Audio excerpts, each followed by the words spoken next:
Imagine you're at a party. Someone scores the winning point in a game. Everyone goes crazy, hugging, screaming, pure joy. And then a guy in the corner with a laptop raises his hand and says, "Actually, hold on." That is VAR. In a nutshell, it's the system designed to make football fairer, and it has also, somehow, managed to make football more infuriating than ever before. Today we're going to fix that. In under 4 minutes, you will finally understand what VAR is, how it works, and why it makes grown adults throw their remote controls at perfectly innocent televisions. Let's go. So what even is VAR? VAR stands for Video Assistant Referee. It's a system introduced to football in 2018 that lets officials review decisions using video footage. Controversial calls, goals, penalties, red cards, cases of mistaken identity can now be double-checked by a team of referees sitting in a room, staring at screens, and making your Saturday absolutely miserable. The idea sounds brilliant. More accuracy, fewer mistakes, justice for everyone. Beautiful. In practice, it turned football into a courtroom,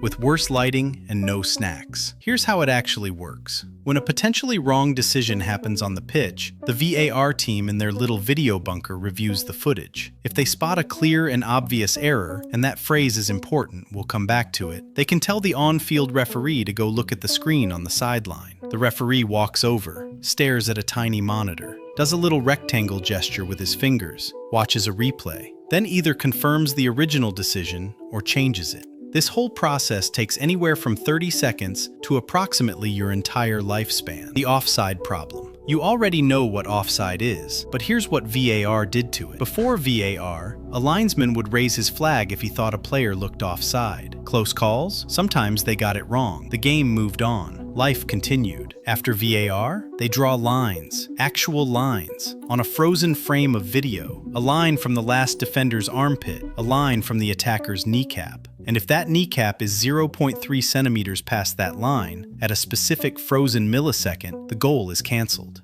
Not 0.3 meters, 0.3 centimeters, a distance smaller than your thumbnail. The worst part? It can take 3 full minutes to do this. You've already celebrated. Your heart rate is already back down. You've already hugged the stranger next to you, and then the graphic appears. The VAR lines go up, and the goal gets taken away because of a body part you didn't even know could be offside. Why does everyone hate it? 3 reasons. First, the wait. You don't know what's happening. The game just stops. Players stand around looking at each other. Fans sit confused. The commentator says, "We're just waiting for VAR to confirm," for the 47th time. It kills the momentum completely. Football is a sport built on tension and release. VAR breaks both. Second, it's still wrong. VAR was supposed to eliminate errors, but it introduced new ones. The lines they draw to measure offside? They're not always accurate. The camera angle matters. The frozen frame might be off by a fraction of a second. You replaced human error with a slightly different type of human error, but now it takes much longer and feels much more official. Third,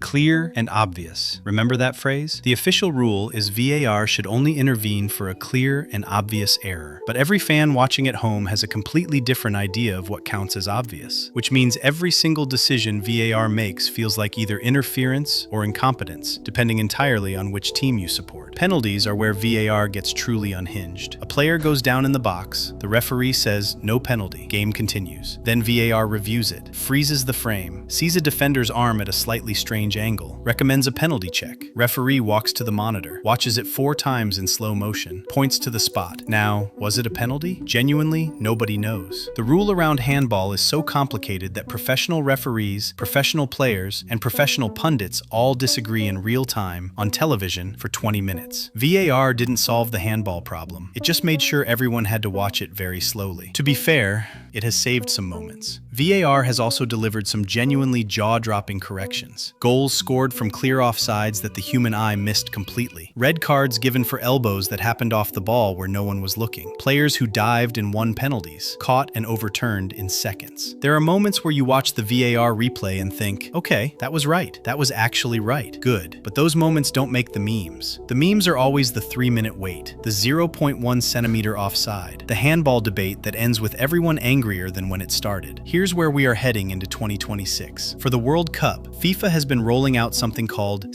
semi-automated offside technology. Instead of drawing lines manually, cameras and AI track 29 body points in real time and generate the offside decision almost instantly. Almost instantly. Not instantly, almost. The goal is to keep the accuracy of VAR without the 3-minute soul-crushing pause. Whether it actually works at the scale of a World Cup, 64 matches, 32 nations, 5 billion people watching, we are about to find out. So here's where we land. Football survived for over 100 years without VAR. It worked. It was beautiful. It was also occasionally completely wrong, and nobody could do anything about it. VAR is the football world's attempt to be fairer, and it mostly is fairer, technically. But football was never purely about being fair. It was about the moment, the roar, the chaos, the goal that everyone in the stadium sees with their own eyes and celebrates together in real time. VAR interrupted that, and no amount of accuracy fully replaces what it cost. The flag goes up, the lines appear, the wait begins, and somewhere in a bunker, someone is zooming in on a kneecap. That's football now. Subscribe, because the World Cup is going on. There are about plenty of things exactly like this. Confusing on the surface, completely logical once someone actually breaks it down. We do that here.